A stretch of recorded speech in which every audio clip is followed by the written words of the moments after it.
उससे कई गुना लोग बाहर थे। मीडिया की रिपोर्ट है। एक लाखों की संख्या में एक सैलाब आया था।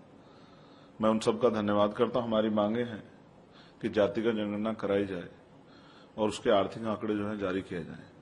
ओबीसी को भी 27% रिजर्वेशन मिल रहा है, उनकी आबादी 52% से ज्यादा है, तो 15% अतिरिक्त आरक्षण की व्यवस्था उन्हें कराई जाए। उसी तरह से 2001 के बाद की जो जाति का जनगणना उसके आंकड़े सार्वजनिक नहीं हुए, तो शेड्यूल कास्ट को भी 10% आरक्षण उनका बढ़ाया जाए और उनके आरक्षण की सीमा बढ़ा के जिन जातियों को नहीं मिला उनको दिया जाए। साथ साथ सरकारी नौकरियों में जो बैकलॉग है वो पूरा किया जाए, लाखों की संख्या में है, और निजी क्षेत्रों में भी SC ST OBC को रिजर्वेशन दिया जाए। जितना सफाई कर्मचारियों का काम है उसे ठेकेदारी से हटा के, संविदा से हटा के पक्की नौकरी दी जाए, और गटर में जो उतर के अमानवीय काम होता है इसको भी बंद किया जाए। समान कार्य समान वेतन पॉलिसी लागू की जाए। SC ST OBC को प्रमोशन में रिजर्वेशन कर्मचारियों को दी जाए। प्रमोशन में आरक्षण की मांग, सुप्रीम कोर्ट का ऑर्डर था, सरकारों ने पूरा नहीं किया। साथ साथ पुरानी पेंशन बहाल और 2 अप्रैल 2018 के जो मुकदमे थे वो वापस लिए जाएं ऐसे मांगों के लिए। और मुसलमानों पर जो हिंसा बढ़ रही है, बुलडोजर और तमाम तरह से मॉब लिंचिंग हो रही है, इस पे सरकार मजबूत स्टैंड लेके मुसलमानों में असुरक्षा की भावना जो बन रही है उसको रोकने का काम करे। ऐसी मांगों के लिए आज हमने रैली बुलाई थी। जी, आरक्षण की आप बात करें तो लेकर बयान काफी वायरल है और उसको लेकर काफी विवाद भी छिड़ा हुआ है कि जब उनसे पूछा गया विदेश यात्रा के दौरान कि आरक्षण जाति आधारित कब खत्म होगा, तो उन्होंने कहा कि जब निष्पक्षता होगी तब होगा। इस तरीके की बातें कि कहीं ना कहीं कांग्रेस जो है आरक्षण को खत्म करने के बारे में सोचती है। देखिए, आरक्षण का जो प्रावधान था वो सामाजिक पिछड़ापन, शैक्षिक पिछड़ापन और प्रतिनिधित्व जिसकी कमी थी, जिन जातियों को अवसर नहीं मिले थे उसके आधार पे था। पहले तो EWS करके आर्थिक आधार पर आरक्षण लागू करके भारतीय जनता पार्टी की 2019 की जो सरकार थी जाति जाति करके गई। ये संविधान के पे आरक्षण के प्रावधान पे बहुत बड़ा हमला था। साथ साथ किसी पार्टी में इतनी हिम्मत नहीं है कि वो आरक्षण को छू सके, वो चाहे कांग्रेस हो या बीजेपी हो। उनके नेता जिस तरह के बयान देते हैं वो उनके व्यक्तिगत बयान है। मैं फिर ये स्पष्ट करूंगा, आरक्षण गरीबी उन्मूलन का कार्यक्रम नहीं है, ये प्रतिनिधित्व का मामला है। और जब तक इस देश में जाति व्यवस्था रहेगी, जाति के आधार पर गैर बराबरी रहेगी, तब तक जाति आधार का आरक्षण रहेगा। इसको कोई छू नहीं सकता। जिसको छूने का प्रयास करेगा उसको छठी का दूध बहुजन समाज के लोग याद दिला देंगे। इस बात को सब लोग ध्यान रखें। जी, राहुल गांधी चाहते हैं प्रधानमंत्री को या अपने देश को बदनाम करने की कोशिश करते हैं, जो कि बाबा साहब अम्बेडकर द्वारा संविधान का अपमान है। क्या कहेंगे आप? क्योंकि राहुल गांधी संविधान बचाने की भी बात करते हैं। देखिए, वो उनके चुनावी नारे हैं। रही बात भारतीय जनता पार्टी की, तो वो बाबा साहब अम्बेडकर कितना सम्मान करती है ये भी किसी से छिपावा नहीं है। उनके नेतृत्व में जिस तरह से निजीकरण करके आरक्षण खत्म किया जा रहा है ये भी किसी से छिपावा नहीं है। मैं स्पष्ट रूप से कहना चाहता हूं कि नेशन फर्स्ट है, देश प्रथम है। बाबा साहब अम्बेडकर ने कहा था कि हम प्रथम भारतीय हैं। इस बात का ध्यान हर नेता को रखना चाहिए। हाँ, मैं मानता हूं कि हमारे देश में परेशानियां हैं। हाँ, मैं मानता हूं विदेशों में जिंदगी लोगों की आसान है, लेकिन हमें अपने देश में अपने लोगों की जिंदगी आसान करनी है और हमें अपने देश पे गौरव करना चाहिए। ऐसी मेरी जो है सोच है।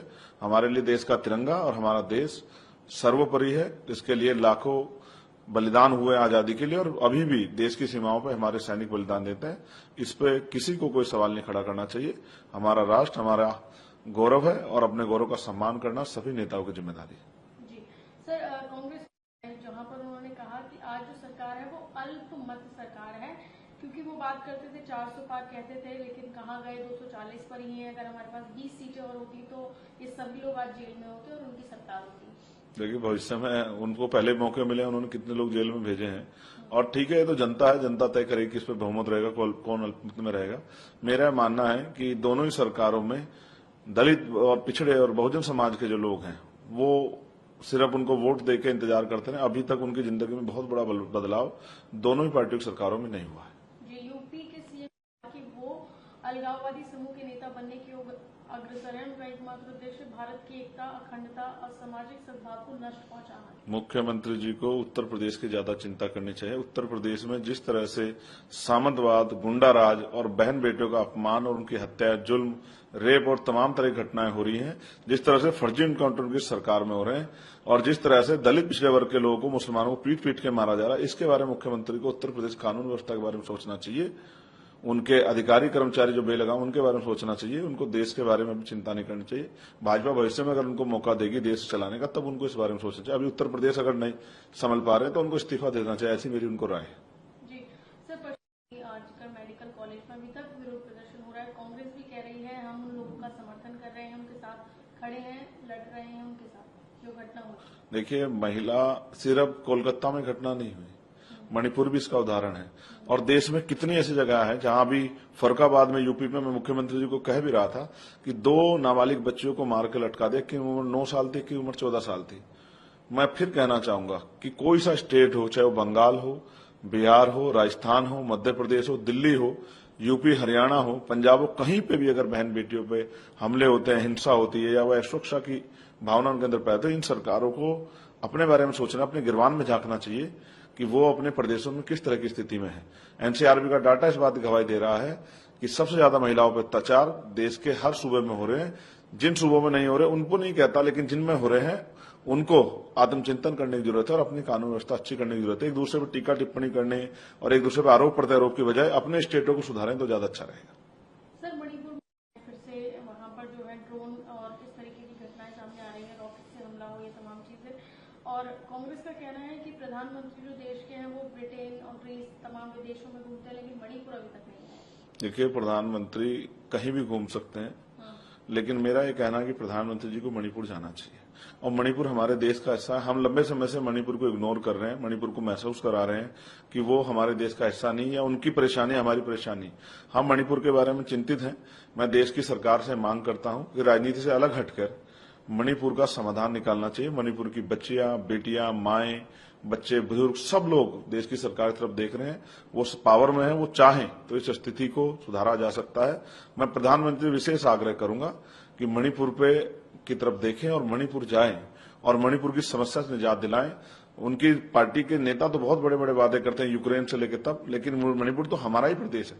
वहां की अगर बड़ी आबादी पीड़ित है, अनसेफ महसूस कर रही है, तमाम तरह से वहां जो है रॉकेट और इस तरह की चीजें अगर यूज हो रही है, तो ये एक गंभीर विषय है और दुनिया में अगर ये खबरें जाती हैं तो हमारे देश का बड़ा अपमान होता है। तो इसलिए केंद्र की सरकार को इस पे कठोर एक्शन लेना चाहिए और वहां जो है लोगों को जन सुविधा बहाल करनी चाहिए और उनकी जो समस्या है उसका पूर्ण हल करना चाहिए। ऐसी मेरी जो है सरकार से मांग भी है और सरकार से अपील भी, सरकार इस पर ध्यान दे।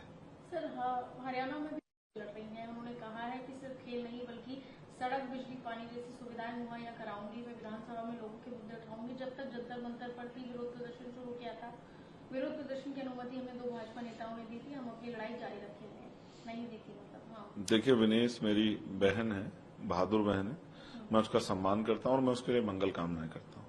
वहां की जनता को बहुत कुछ तय करना है, मगर मेरा हमेशा उसके प्रति प्यार और मेरा आशीर्वाद उसके प्रति रहेगा। और मैं तो ये उम्मीद करता हूं कि वो ऐसे ही जैसे उसने खेलों में नाम बढ़ाया, ऐसे राजनीति में भी वो अपना और हरियाणा का नाम मजबूत करे। सर, शिमला में कथित अवैध निर्माण का मामला सामने आया है, सर उस पर क्या कहेंगे? देखिए, जिस तरह की सूचना मिली है कि भीड़ द्वारा जिस तरह से पुलिस पे पथराव किया गया है, और भीड़ को मैं कह रहा हूं किसी भी भीड़ को, किसी भी धर्म की इतनी ताकत नहीं देनी चाहिए कि वो लॉ एंड ऑर्डर यानी कि कानून व्यवस्था को ध्वस्त कर दे। अगर कुछ कहीं कोई भी जगह जो है, कोई भी धार्मिक स्थल अगर वो गैर कानूनी है तो ये काम सरकार का है, ये काम एडमिनिस्ट्रेशन का है। लेकिन जनता को ये अधिकार देना या जनता को पिछले दरवाजे से किसी पार्टी वाले इतनी ताकत देना, ये लोकतंत्र के लिए अच्छा नहीं है।